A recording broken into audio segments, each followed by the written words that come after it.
Nós desenhamos um colorido quadro do macaco com as suas muitas qualidades: inquisitivo, apaixonado, agressivo e assim por diante. Poderíamos agora examinar em detalhes como ele foi capaz de lidar com essa difícil situação. Chega-se à compreensão e à transcendência do ego, utilizando-se a meditação para trabalhar os 5 skandhas de forma reversa. E o último desenvolvimento dos 5 skandhas são os padrões de pensamento neuróticos e irregulares que constantemente esvoaçam pela mente. Vários tipos de pensamento desenvolvem-se junto com a alucinação do macaco nos 6 reinos. Pensamentos discursivos, pensamentos que saltam como gafanhotos, pensamentos expositivos, pensamentos semelhantes a filmes cinematográficos e etc. É desse ponto da confusão que precisamos partir. E a fim de esclarecer a confusão, convém examinar as ideias das 4 nobres verdades, que constituem o primeiro giro da roda do Dharma pelo Buda. As 4 nobres verdades são a verdade do sofrimento, a verdade da origem do sofrimento, a verdade da meta e a verdade do caminho. Iniciamos com a verdade do sofrimento, o que significa que temos que começar pela confusão e insanidade do macaco. É preciso começar a enxergar a realidade de dukkha, palavra sânscrita que significa sofrimento, insatisfação ou dor. Ocorre a insatisfação porque a mente gira de tal maneira que seu movimento parece não ter princípio nem fim. Os processos do pensamento continuam indefinidamente. Pensamentos do passado, pensamentos do futuro, pensamentos do presente. Isso gera irritação. Os pensamentos produzidos pela insatisfação são idênticos à própria insatisfação. Dukkha, uma sensação constantemente repetida de que alguma coisa está faltando, está incompleta em nossa vida. Seja como for, alguma coisa não está certa. Não o bastante. Vivemos tentando preencher a lacuna, endireitar as coisas, encontrar aquela pitadinha extra de prazer ou segurança. A continuação de luta e preocupação é irritante e dolorosa. Ao fim, a pessoa começa a irritar-se com o simples fato de ser o que é, de ser eu. Dessa forma, compreender a verdade de dukkha é realmente compreender a neurose da mente. Somos empurrados para cá e para lá com muita energia, ao comer, dormir, trabalhar, jogar, seja o que for que façamos. A vida contém dukkha, insatisfação, dor. Se nos agrada o prazer, receamos perdê-lo. Lutamos por mais e mais prazer ou tentamos retê-lo. Se sofremos com a dor, desejamos fugir dela. Experimentamos insatisfação o tempo todo. Todas as atividades encerram insatisfação ou dor continuamente. Ao que parece, modelamos a vida de tal modo que nunca há tempo para provar-lhe o sabor. Há um contínuo estado de correria, uma contínua busca pelo momento seguinte, uma contínua qualidade de apego à vida. Isso é dukkha, a primeira nobre verdade. Compreender e enfrentar o sofrimento é o primeiro passo. Tendo nos tornado intensamente conscientes da nossa insatisfação, começamos a buscar uma razão para ela, sua origem. Examinando nossos pensamentos e ações, descobrimos que estamos sempre lutando para nos manter e nos destacar. Compreendemos que a luta é a raiz do sofrimento. Então procuramos compreender o processo da luta, isto é, como o ego se desenvolve e opera. Essa é a segunda nobre verdade, a verdade da origem do sofrimento. Já discutimos nos capítulos que tratam do materialismo espiritual que muitas pessoas cometem o erro de supor que, por ser o ego a raiz do sofrimento, a meta da espiritualidade consiste em vencê-lo e destruí-lo. Elas esforçam-se para eliminar a pesada mão opressiva do ego. Mas como descobrimos antes, essa luta é apenas uma expressão dele mesmo.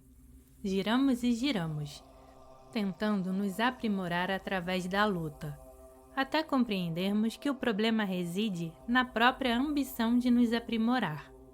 O entendimento surge apenas quando há brechas em nossa luta, quando paramos de tentar nos livrar do pensamento, quando deixamos de tomar partido dos pensamentos bons e piedosos em detrimento dos pensamentos maus e impuros, quando nos permitimos simplesmente ver a natureza do pensamento. Começamos a compreender que existe uma qualidade sã e desperta dentro de nós, que de fato só se manifesta na ausência de luta. Assim, descobrimos a terceira nobre verdade, a verdade da meta, isto é, a verdade da não luta. Basta abandonarmos o esforço por garantir segurança e solidez para nós mesmos, e o estado desperto se apresenta. Porém, logo percebemos que o deixar ir só é possível por curtos períodos. Precisamos de alguma disciplina que nos conduza ao deixar ser. Precisamos trilhar um caminho espiritual. O ego deve gastar-se como um sapato velho, em uma jornada que vai do sofrimento à libertação. Vamos agora examinar, portanto, o caminho espiritual, a prática da meditação, a quarta nobre verdade. A prática da meditação não é uma tentativa de entrar em um estado mental semelhante a um transe, nem uma tentativa de nos ocuparmos com determinado objeto. Desenvolveu-se, tanto na Índia quanto no Tibete, um sistema de meditação que pode ser chamado de concentração. Isso significa dizer que essa prática de meditação está baseada em focarmos a mente em um determinado ponto, de modo que nos tornemos mais capazes de controlar a mente e nos concentrar. Nessa prática, o discípulo escolhe um objeto para contemplar, pensar ou visualizar, e depois focaliza nele toda a sua atenção. Ao fazê-lo, tende a desenvolver, por esforço, uma certa espécie de calma mental. Chamo esse tipo de prática de ginástica mental, porque não tenta lidar com a totalidade de nenhuma situação da vida. Funda-se inteiramente nisto ou naquilo, sujeito e objeto, em vez de transcender a visão dualista da vida. A prática do samadhi, por outro lado, não supõe concentração, e é muito importante compreender isso. As práticas de concentração são em grande parte reforçadoras do ego, mesmo que não seja essa sua intenção. Além disso, a concentração é praticada tendo em mente uma meta e um objeto específicos, de modo que tendemos a centralizar-nos no coração. Propomos-nos a nos concentrar em uma flor, em uma pedra ou em uma chama, e fixamos o olhar no objeto, mas mentalmente penetramos o máximo possível no coração. Estamos tentando intensificar o aspecto sólido da forma, as qualidades de estabilidade e quietude. Ao longo prazo, esse tipo de prática pode revelar-se perigosa. A depender da intensidade da força de vontade do mediador, ele pode tornar-se introvertido de modo fixo, rígido e solene demais. Esse tipo de prática não conduz nem à abertura, nem à energia, nem ao senso de humor.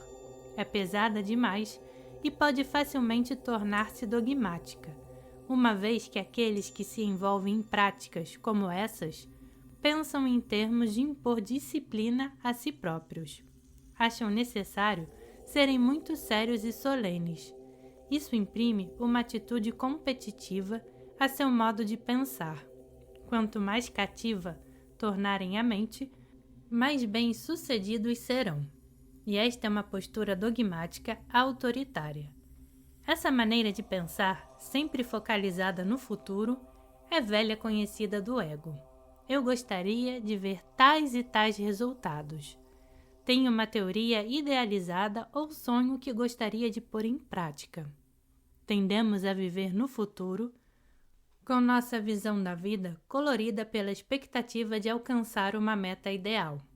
Por causa dessa expectativa, perdemos a precisão, a abertura e a inteligência do presente. Somos fascinados, cegos e dominados por um objetivo idealizado. A qualidade competitiva do ego pode ser prontamente vista no mundo materialista em que vivemos. Se alguém quiser tornar-se milionário, precisa, em primeiro lugar, tentar se tornar psicologicamente milionário. Começa criando uma imagem de si mesmo como milionário e depois trabalha com muito empenho para atingir esse objetivo. Empurra a si mesmo nessa direção, independentemente de ser ou não capaz de atingi-lo. Essa atitude cria uma espécie de venda que o torna cego, insensível ao momento presente, porque está vivendo demais no futuro. Pode-se adotar a mesma atitude errônea na prática da meditação. Mesmo que a verdadeira prática da meditação seja um modo de sair do eco, o primeiro ponto é não estabelecer a futura realização do estado desperto da mente como foco. Toda a prática da meditação baseia-se essencialmente na situação do momento presente, aqui e agora, e significa trabalhar com essa situação, com esse estado atual da mente. Qualquer prática de meditação que diga a respeito à superação do ego está focada no momento presente. Eis porque esse é um modo de viver muito eficaz. Se você estiver completamente consciente do seu atual estado de ser e da situação à sua volta, coisa nenhuma poderá lhe escapar. Pode-se usar várias técnicas de meditação para facilitar esse tipo de consciência, mas essas técnicas são simplesmente um modo de sair do ego. A técnica é como um brinquedo dado a uma criança. Quando a criança cresce, o brinquedo é posto de lado. Entretanto, a técnica se faz necessária para desenvolver a paciência e impedir que se sonhe com a experiência espiritual. Toda prática deve basear-se na relação entre você e o agora. Você não precisa empurrar-se para a prática da meditação, mas apenas deixar as coisas serem. Se pratica dessa maneira, surge automaticamente uma sensação de espaço e arejamento, expressão da natureza de Buda ou da inteligência básica que abre caminho através da confusão. Você começa, então, a compreender a verdade do caminho, a quarta nobre verdade, a simplicidade, tal qual a consciência do andar. Primeiramente, você tem consciência de que está de pé. Depois, conscientiza-se de que uma perna direita está se levantando, avançando, tocando, pressionando. Em seguida, a perna esquerda se levanta, avança, toca, pressiona. Há inúmeros detalhes de ação envolvidos na simplicidade e na agudeza de estar aqui agora, neste momento. E o mesmo acontece com a prática da consciência do respirar. Você se torna consciente do ar que lhe penetra as narinas, que sai e se dissolve finalmente na atmosfera. É um processo muito gradual e pormenorizado, e há uma aguda precisão em uma simplicidade. Quando um ato é simples, você começa a compreender sua exatidão. Começa a perceber que tudo o que faz cotidianamente é belo e significativo. Ao servir uma xícara de chá, tem consciência de estender o braço e tocar com a mão a chaleira, erguendo-a e despejando a água. Por fim, a água toca sua xícara, enche-a. Você para de vertê-la e depõe a chaleira com precisão, como na cerimônia japonesa do chá. Está ciente de que cada movimento preciso possui dignidade. Esquecemo-nos há muito tempo que as atividades podem ser simples e precisas. Todo ato de nossa vida pode conter simplicidade e precisão, e desse modo pode possuir enorme beleza e dignidade. O processo de comunicação será belo se o enxergarmos em termos de simplicidade e precisão. Cada pausa feita no processo de falar passa a ser uma espécie de pontuação. falar, deixar espaço, falar, deixar espaço. Não tem que ser uma ocasião formal e solene necessariamente, mas é bonito não ter pressa. Não falar em tremenda velocidade, ruidosamente. Não precisamos vomitar informações, para depois parar de repente, com uma sensação de depressão à espera da resposta da outra pessoa. Podemos fazer as coisas de modo digno e apropriado. Basta deixar espaço. Na comunicação com o outro, o espaço é tão importante quanto a fala.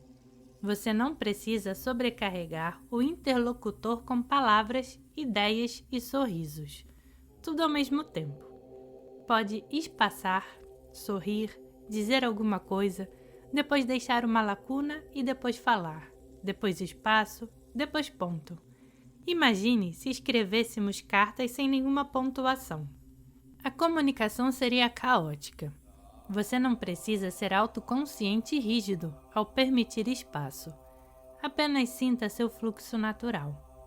A prática de ver a precisão das situações a cada momento, através de métodos como a consciência do andar, chama-se meditação shamatha, em Pali, samatha.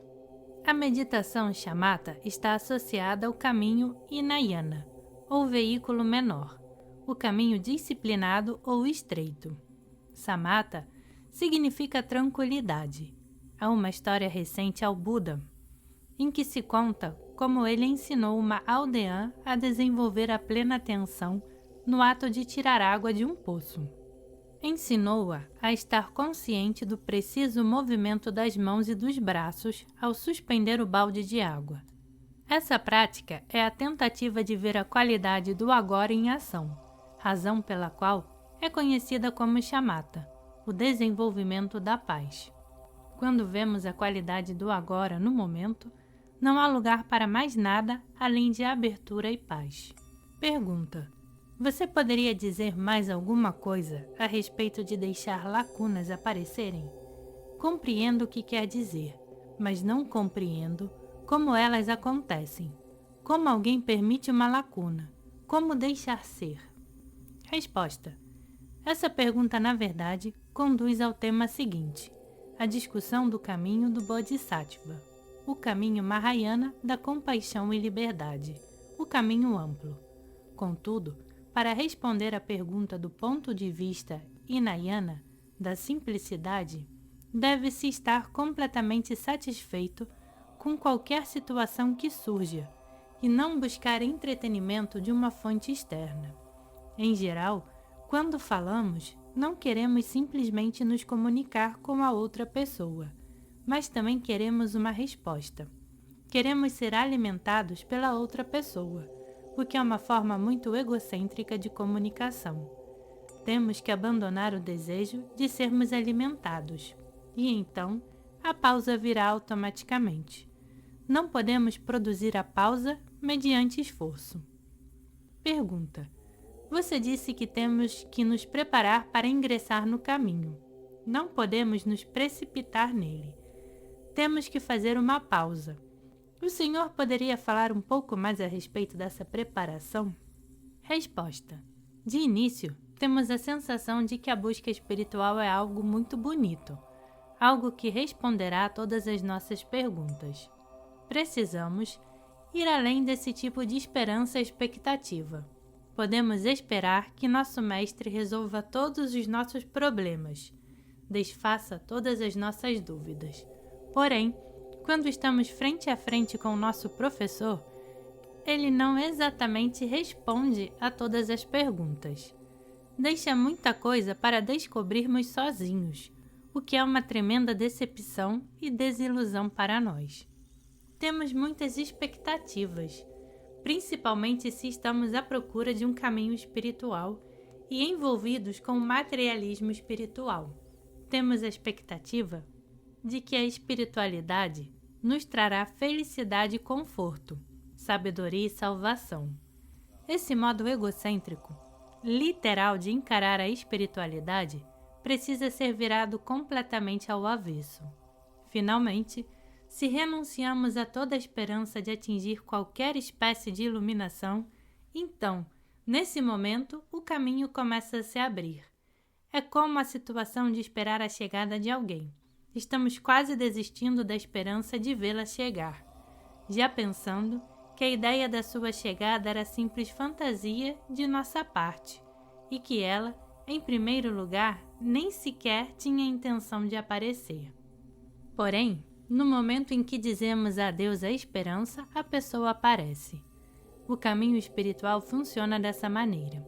É uma questão de esgotar toda expectativa. A paciência é necessária. Não precisamos nos empurrar com excessiva energia para o caminho. Precisamos meramente esperar, deixar algum espaço, não nos ocuparmos demais tentando compreender a realidade. Faz-se necessário, primeiramente, enxergar a motivação da nossa busca espiritual. A ambição não é necessária se pretendemos partir para a caminhada com a mente aberta, com uma mente que transcende tanto o bom quanto o mal. Surge uma tremenda fome de conhecimentos quando começamos a compreender a origem de Dukkha. Haverá um forte impulso para irmos além dele. Se nos empurramos exageradamente, o caminho da espiritualidade se transformará no caminho da dor, da confusão, do samsara, porque estaremos ocupados demais tentando nos salvar. Estamos tão entusiasmados em aprender, tão atarefados cuidando da nossa ambição em progredir no caminho, que não nos deixamos estar e não examinamos todo o processo antes de começar.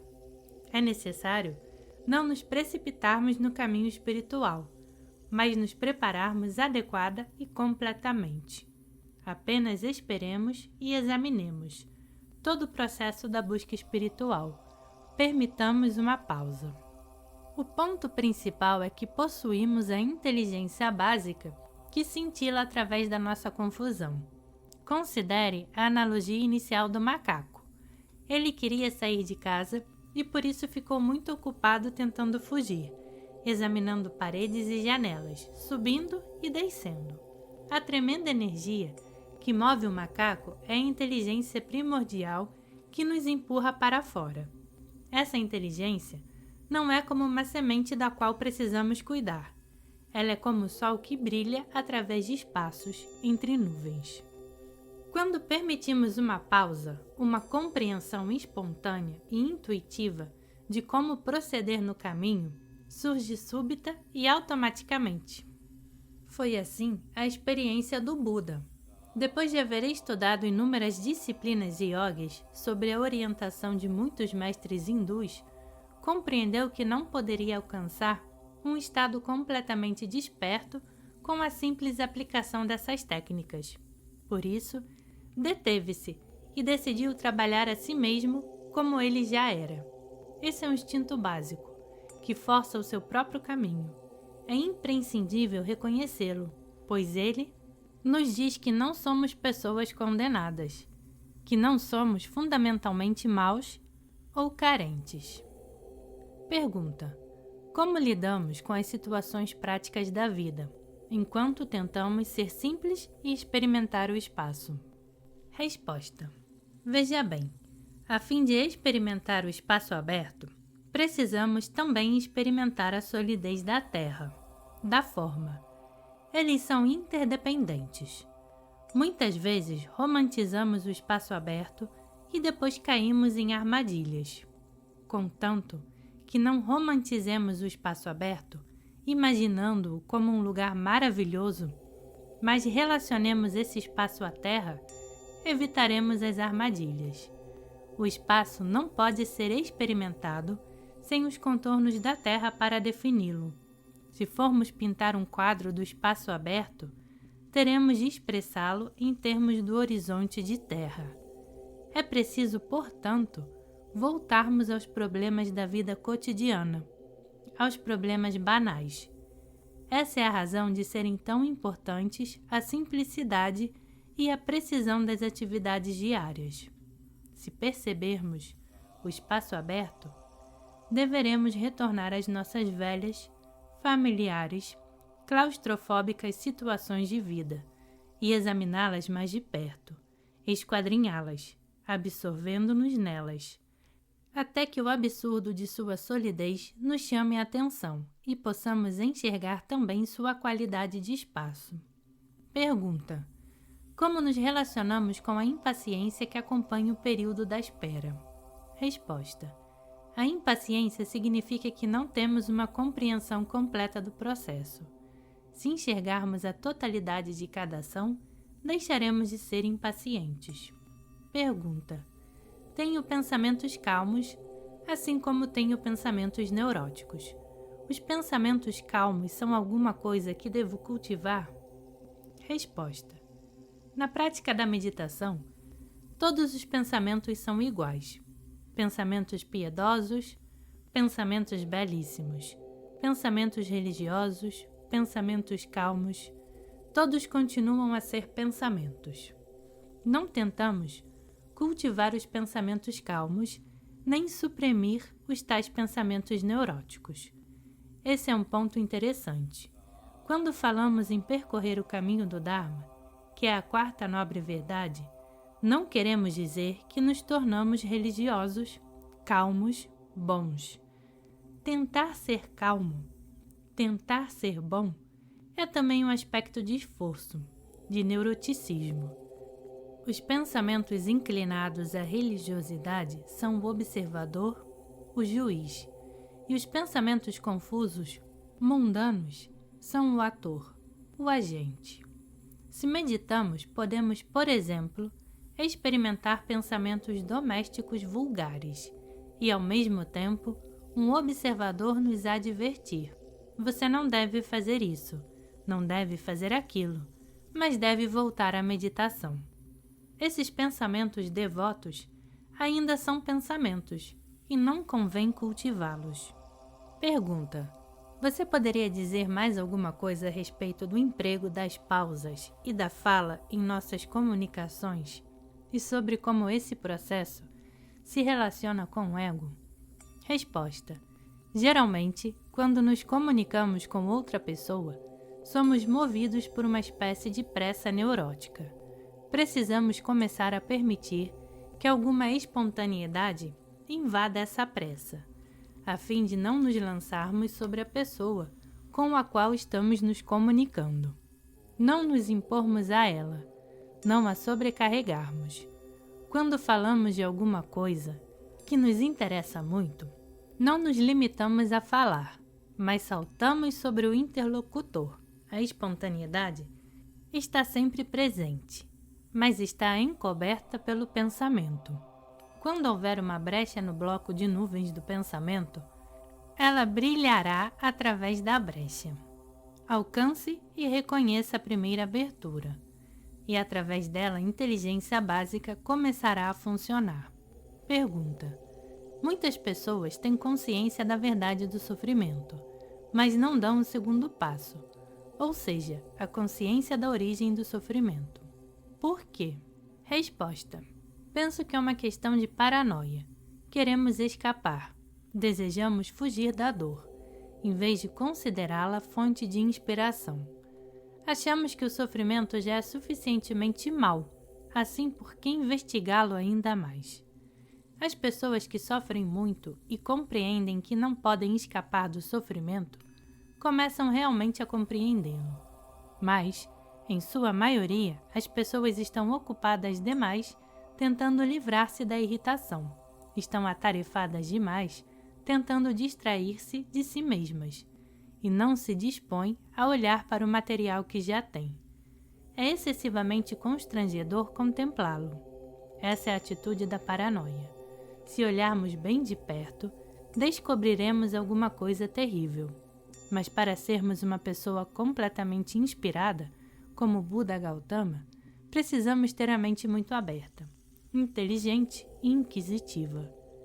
Temos que desejar explorar tudo, ainda que esse tudo seja feio, doloroso ou repulsivo. Essa espécie de mentalidade científica é importantíssima. Pergunta: na mente desperta, onde entra a motivação? Resposta: a motivação inspirada vem de alguma coisa além do pensamento, alguma coisa além das ideias conceptuais de bom e mal. de desejável e indesejável. Além do pensamento, há uma espécie de inteligência que é a nossa natureza básica, o nosso pano de fundo, uma inteligência primordial e intuitiva, uma sensação de espaço, um modo aberto e criativo de lidar com as situações. Esse tipo de motivação não é intelectual, é intuitivo, preciso. Pergunta: não podemos trabalhar com a mente controlando a situação física? Resposta: faça o que fizer com as situações da vida, sempre se estabelece uma comunicação entre mente e matéria. Mas não se pode tomar por base apenas a parafernália da matéria. Não se pode enfrentar os problemas da mente manipulando coisas externas a ela. E é exatamente isso que muita gente tenta fazer em nossa sociedade. Essas pessoas vestem túnicas, renunciam ao mundo e passam a levar uma existência austera, abandonando todos os hábitos comuns do comportamento humano. No fim das contas, porém, precisarão lidar com suas mentes confusas. A confusão origina-se na mente, de modo que temos que enfrentá-la diariamente, em vez de tentar contorná-la. Não creio que tentar contornar a confusão mental manipulando o mundo físico funcione. Na dança da vida, a matéria reflete a mente e a mente reage à matéria. Processa-se uma troca contínua. Se alguém estiver segurando um pedaço de rocha, deverá sentir as sólidas qualidades terrenas da rocha. Deverá aprender a comunicar-se com essa qualidade rochosa. Se estiver segurando uma flor, a forma especial e a cor das pétalas se ligarão também à sua psicologia. Não podemos ignorar por completo o simbolismo do mundo externo. Contudo, a princípio, ao tentarmos enfrentar as nossas próprias neuroses, precisaremos ser muito diretos e não pensar que podemos nos esquivar dos problemas da mente brincando com a matéria. Se uma pessoa, por exemplo, for psicologicamente desequilibrada, completamente confusa, como o macaco que estivemos discutindo, e a vestirmos com mantos do Buda, ou se a fizermos sentar-se em postura de meditação, sua mente continuará girando do mesmo modo. Mais tarde, quando ela aprender a se acalmar e a se tornar um simples macaco, então talvez valha a pena levá-la para um lugar sossegado ou para um retiro. Pergunta: quando vejo a feiura em mim mesmo, não sei como aceitá-la. Prefiro tentar evitá-la ou mudá-la a aceitar isso. Resposta: você não precisa escondê-la. Não precisa mudá-la. Investigue um pouco mais. Quando você vê a feiura em si mesmo, isso é apenas um preconceito. Você enxerga isso como feiura. E isso ainda está ligado às ideias de bom e mal. Mas você precisa transcender até mesmo as palavras bom e mal. Você tem que ir além das palavras e das ideias conceituais e penetrar no que você é, cada vez mais profundamente. O primeiro vislumbre não é o bastante. Há de se examinar as minúcias sem julgar, sem usar palavras ou conceitos. Abrir-se plenamente para si mesmo é abrir-se para o mundo.